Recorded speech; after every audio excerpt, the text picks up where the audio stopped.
Hello दोस्तों, अनेक रंगों की दास्तां पेश करते हैं वासना की कड़ियाँ। मुल्तान की लड़ाई जीतने के बाद घमंड में चूर कासिम चला आ रहा था। शाम हो गई थी और सारा लश्कर आरामगाह की तलाश में था, लेकिन कासिम अपने मालिक की सेवा करने के ख्यालों में था। वो उन तैयारियों के बारे में सोच रहा था जो उसके स्वागत के लिए दिल्ली में की गई होंगी। सड़कें झंडियों से सजी होंगी, गलियों चौराहों और नौबत खाने, फाटक या द्वार के ऊपर का वह स्थान जहां वाद्य यंत्र बजाए जाते हैं के ऊपर गीत गाए जाएंगे। जैसे ही मैं शहर के अंदर दाखिल होऊंगा, शहर भर में मेरे स्वागत के लिए लोग खुशी से चिल्लाने लगेंगे, तोपों की सलामी दी जाएगी, शहर की सारी सुंदर स्त्रियां मुझे ही देखेंगी और मेरे ऊपर फूलों की बारिश करेंगी।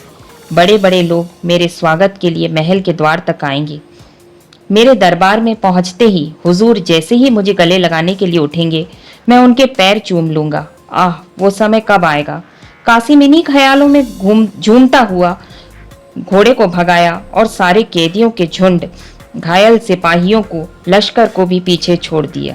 लश्कर के आगे मुल्तान के राजा की बेगमें और शहजादियां और उनके नौकर चाकर थे। इन सवारियों के आगे और पीछे हथियारबंद ख्वाजा सहराओं का एक बड़ा दल था। कासिम अपनी धुन में घोड़े को आगे बढ़ाए जा रहा था।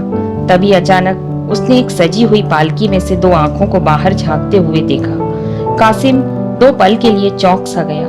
उसे अपने दिल में कपकपी सी महसूस हुई।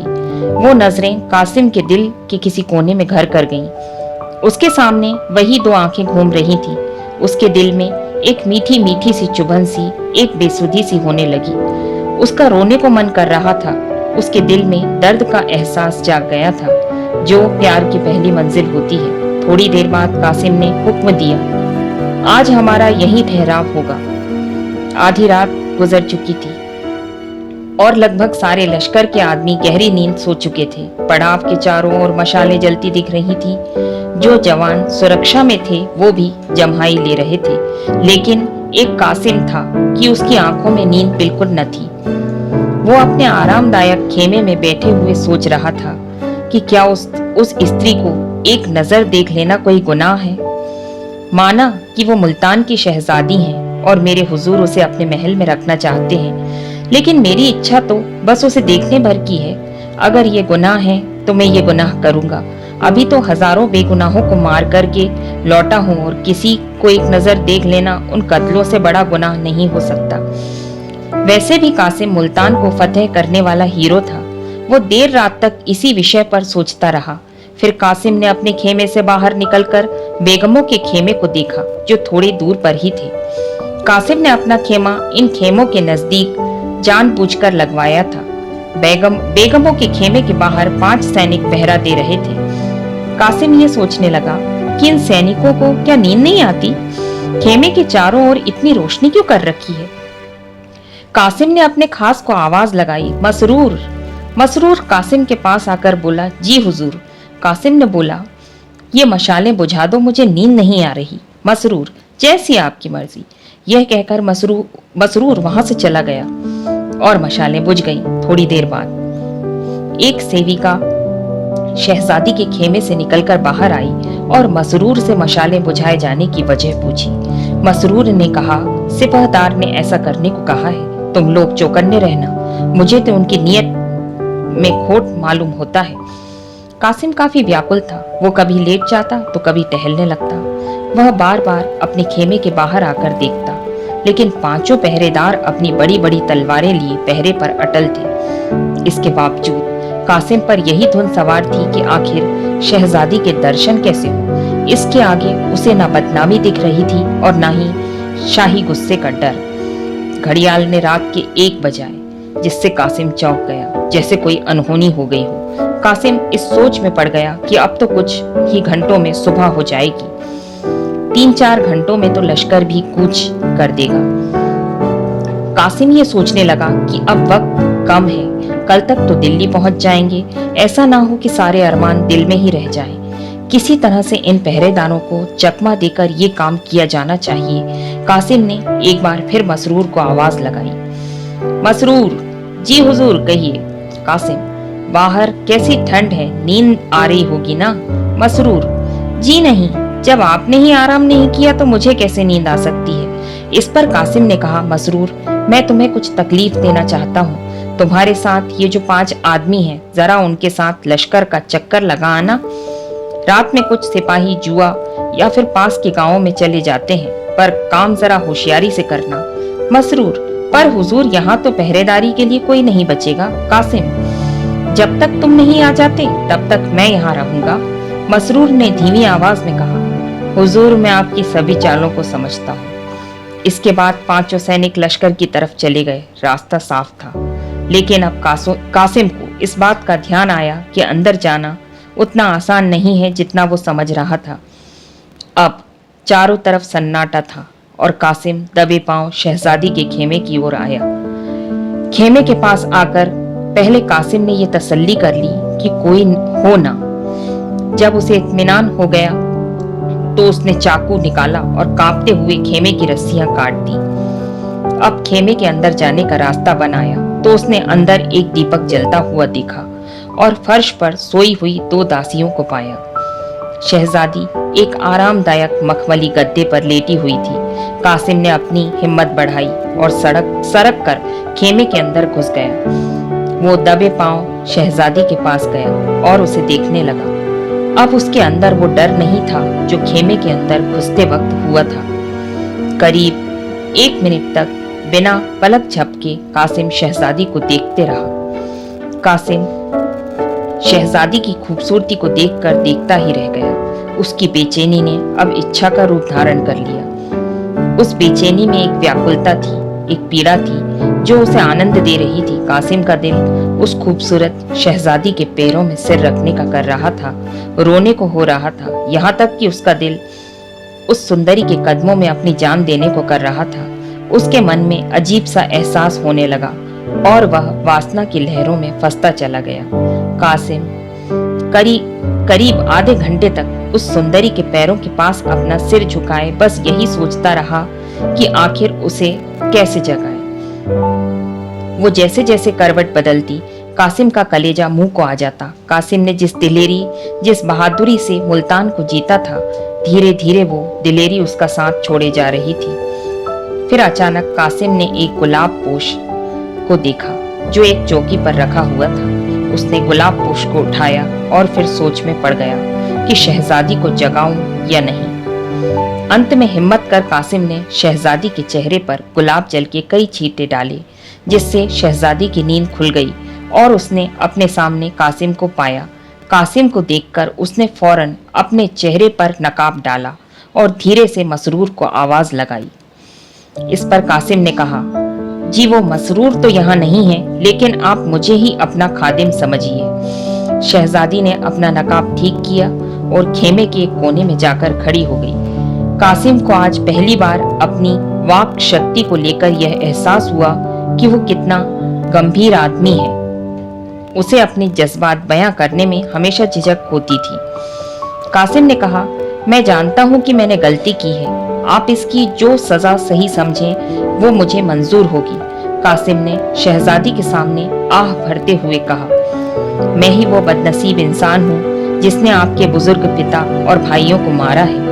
मेरे ही हाथों से मुल्तान के हजारों जवान भी मारे गए, सल्तनत तबाह हो गई और आपको ये दिन देखना पड़ा। लेकिन आपका ये मुजरिम आपके सामने है। आपके एक इशारे पर मैं आपके लिए निछावर हो जाऊंगा। मुझे ये आज मालूम हुआ कि कैसे बहादुरी के पर्दे में मन की इच्छा इंसान से किस तरह के पाप करवाती है। काश मेरी ये आंखें पहले खुली होती। कासिम ने अपने दिल का सारा हाल शहजादी के सामने कह दिया।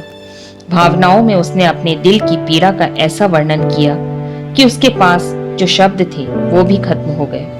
अपने दिल की बात कहने की उसकी सारी इच्छा पूरी हो गई। कासिम वहां से हिला तक नहीं, बल्कि उसने अपनी आरजुओं के लिए कदम और आगे बढ़ाया। मेरे इस पूरे विवरण का फायदा ही क्या, अगर हाले दिल ही सुनाना होता तो किसी तस्वीर को सुना देता। वो तस्वीर मेरी कहानी को ज्यादा ध्यान से और खामोशी से सुनती। कासिम के दिलो दिमाग में बस यही चल रहा था कि काश मैं भी इस सुंदरी की आवाज सुन पाता। मेरे इस दर्द का उसके दिल पर क्या हुआ ये मालूम हो पाता। काश उसे इस बात का एहसास होता कि जिस आग में मैं जल रहा हूँ उसकी थोड़ी सी आंच उधर भी पहुंच पाती। उसकी आवाज कितनी मीठी होगी। इस सुंदर शहजादी की आवाज सुनने में कितना मजा आएगा। अगर कहीं वो भी मुझसे प्यार करती होगी तो फिर मुझसे खुश नसीब इस दुनिया में कोई और ना होगा। इन्हीं ख्यालों में कासिम दिल ही दिल में खुश हुए जा रहा था। इन सब के बीच कासिम को दासियों के जागने और मसरूर के वापस आने की धक धक लगी हुई थी। कासिम ने हुस्न की मलिका, ये खादिम आपकी कृपा का अधिकार रखता है, इस पर कुछ रहम नहीं करेंगी आप? इस पर शहजादी ने नकाब की अंदर से ही कहा, जो खुद रहम पाने की अधिकारी हो वो दूसरों पर क्या रहम करेगा? मैं वो पंछी हूँ जिसके ना बोल हैं ना पर। शहजादी ने कहा, मुझे मालूम है कल शाम को मैं उस जालिम बादशाह के आगे हाथ बांधे खड़ी रहूंगी। कौन शख्स ऐसी जिंदगी की इच्छा रखेगा? आगे शहजादी ने आह भरते हुए कहा, मुल्तान की शहजादी एक जालिम और पापी इंसान की वासना का शिकार होने को मजबूर है। आप मुझे मेरे हाल पर छोड़ दीजिए। मैं तो हूं ही बदनसीब, ऐसा ना हो कि आपको भी मेरा शाही गुस्से का शिकार बनना पड़े। दिल में तो बहुत बातें हैं, पर क्यों कहूं, उससे क्या ही हासिल हो जाएगा। आप बहादुर भी हैं और आप में खुददारी भी है। खुदा आपको बरकत दे। मुझे आपसे कोई शिकायत नहीं। मुझे आज मालूम हुआ कि मोहब्बत कितनी पाक है, जो उस दामन में भी मुंह छुपाने से परहेज नहीं करती जो मेरे अपनों के खून से सना पड़ा है। आपसे मेरी बस यही विनती है कि आप इस गरीब को भूल मत जाना। ये पल मेरे दिल में हमेशा एक मीठी याद बनकर रहेगा। मैं उस कैद में यही सपना मेरे दिल को सुकून दिया करेगा। अब आप इस सपने को तोड़िए मत और खुदा के वास्ते यहाँ से जाइए, इससे पहले कि मसरूर आ जाए। वो बड़ा ही जालिम किस्म का है। मुझे तो ये आशंका है कि उसने आपको धोखा दिया है। इसमें भी कोई शक नहीं कि कहीं वो यहाँ ना छिपा बैठा हो। आप उससे थोड़ा होशियार रहिएगा। अब आप जाइए, खुदा हाफिज। ये सब सुनने के बाद कासिम ख्यालों में डूब गया। उसने जो कभी सपने में भी नहीं सोचा था वो पूरा हो गया। वो गर्व से फूला ना समा रहा था। वो अपने आप को दुनिया का सबसे खुशकिस्मत इंसान समझ रहा था। कासिम के दिल ने कहा, मैं इस खूबसूरत स्त्री के लिए क्या कुछ नहीं कर सकता। मैं क्यों डरूं बादशाह से? मैं बादशाह का गुलाम नहीं हूँ। मेरी बहादुरी की किसी भी दरबार में कद्र हो सकती है। मैं इस गुलामी की जंजीर को तोड़ डालूंगा। मैं एक ऐसे देश में जाकर बस जाऊंगा जहाँ बादशाह तो क्या, उसके परिंदे भी ना आ सके। हुस्न का आशीर्वाद हो तो मुझे किसी और चीज की इच्छा नहीं। मैं अपनी इच्छाओं का गला क्यों घोटूं? इन्हीं विचारों को मन में सोचते हुए कासिम ने तलवार निकाली और बोला, जब तक मुझ में दम है तब तक आपकी ओर कोई आंख उठाकर भी नहीं देख सकता, चाहे फिर वो बादशाह ही क्यों ना हो। मैं दिल्ली के हर कूचे में खून की नदियां बहा दूंगा, पूरी सल्तनत को तबाह कर दूंगा। अगर कुछ नहीं कर पाया तो मर मिट जाऊंगा, पर आपका अपमान होते नहीं देखूंगा। शहजादी धीरे धीरे कासिम के करीब आई और बोली, आप पर पूरा भरोसा है मुझे, पर आपको मेरे लिए थोड़ा तो सब्र करना होगा। आपकी खातिर मैं हर तरह की तकलीफ सह लूंगी। आपका प्यार ही मेरी हिम्मत बनेगा। इस बात का यकीन है कि आप मुझे अपना समझते हैं, मेरा सहारा बनेंगे। ना जाने तकदीर हमें फिर मिलाए या नहीं। इस पर कासिम ने अकड़ते हुए कहा, हम लोग दिल्ली जाएं ही क्यों, भरतपुर जा सकते हैं। शहजादी ने कहा, पर हिंदुस्तान से बाहर थोड़े ना जा सकते हैं। जंगलों और वीराने में जिंदगी चैन से नहीं बीतेगी। आप असलियत से मुंह मत मोड़िए। माना खुदा ने आपको बहादुरी बख्शी है, पर तेग एस्फानी भी तो पहाड़ से टकराएगी तो टूट ही जाएगी। शहजादी की बात सुनकर कासिम का जोश थोड़ा ठंडा हुआ। कल्पना की दुनिया का जो भ्रम उसकी आंखों पर था वो हट गया। उसे अपनी बेबसी साफ साफ दिखाई देने लगी। कासिम बोला, अगर आपको मेरे साथ जंगलों में जिंदगी बिताने पड़े तो क्या? मोहब्बत में तो दुनिया की नेमतें भी फीकी लगती हैं। इस पर शहजादी ने कहा, पर मुझे ये मंजूर नहीं कि अपनी भलाई के लिए मैं आपकी जान खतरे में डालूं। खुदा वो दिन कभी न लाए जिससे आपका बाल भी बांका हो। आपकी खैरियत और बहादुरी की खबरें ही मुझे उस कैद में तसल्ली देंगी। मैं आपकी खातिर वो सब सह लूंगी, ताकि अगर कभी मौका मिले तो आपसे 2-4 बातें कर सकूं। यह सब सुनने के बाद भी कासिम वहां से हिला तक नहीं। उसकी इच्छाएं उम्मीद से बढ़कर पूरी हुए जा रही थीं। उसने सोचा कि अगर मोहब्बत की ये बहार चंद लम्हों की मेहमान है तो फिर उन लम्हों को आगे का सोचकर बर्बाद क्यों करना। अगर तकदीर में इस हुस्न की मल्लिका को पाना नहीं लिखा है तो फिर ये मौका क्यों हाथ से जाने दूं। कौन जाने मुलाकात का मौका फिर मिले या ना मिले। यह सब सोचने के बाद कासिम ने कहा, अगर आपका यह आखिरी फैसला है तो मेरे लिए सिवाय मायूसी के क्या चारा रहेगा। पर बस आप एक पल के लिए ही सही मेरे पास आकर बैठ जाइए, ताकि मेरे बेकरार दिल को थोड़ी तसल्ली मिल जाए। आइए एक पल के लिए हम ये भूल जाएं कि जुदाई की यह घड़ी हमारे सामने खड़ी है। आइए ये पल साथ मिलकर बिताएं। आप अपनी खूबसूरत हाथों से हमें शराब पिलाएं। कासिम सब चीजों से बेखबर शराब पीता रहा। उसने इतनी शराब पी ली कि उसकी गर्दन झुक गई और आंखें लाल हो गईं। वो पूरी तरह से नशे में था। फिर अपनी लालसा भरी आंखों से वो शहजादी की तरफ बढ़ा ही था कि घड़ियाल ने सुबह के 4 बजाते हुए जोर से कूच के डंके को बजाया, जिसकी दिल छेदने वाली आवाज कासिम के कान में आई। कासिम की बाहें खुली की खुली रह गईं। दासिया भी उठ बैठी और शहजादी भी वहां से उठ खड़ी हुई। बेचारा कासिम अपने दिल की इच्छाएं लिए खेमे से बाहर निकल आया। जब वो अपने खेमे में आया तो उसका दिल कई सारी इच्छाओं से भरा हुआ था। उससे रहा नहीं गया और कुछ देर बाद उन इच्छाओं ने लालसा का रूप भरा। और अब जब वो बाहर निकला तो उसका मन बुरी इच्छाओं और लालच से भरा हुआ था। उसके मन की इच्छाएं उसकी आत्मा के लिए लोहे की जंजीर बन गई थीं। शाम का वक्त था और दिल्ली की सड़कें झंडियों से सजी हुई थीं, जिन पर कासिम मुल्तान के मोर्चे को जीतकर गर्व के नशे में चूर चला आ रहा था।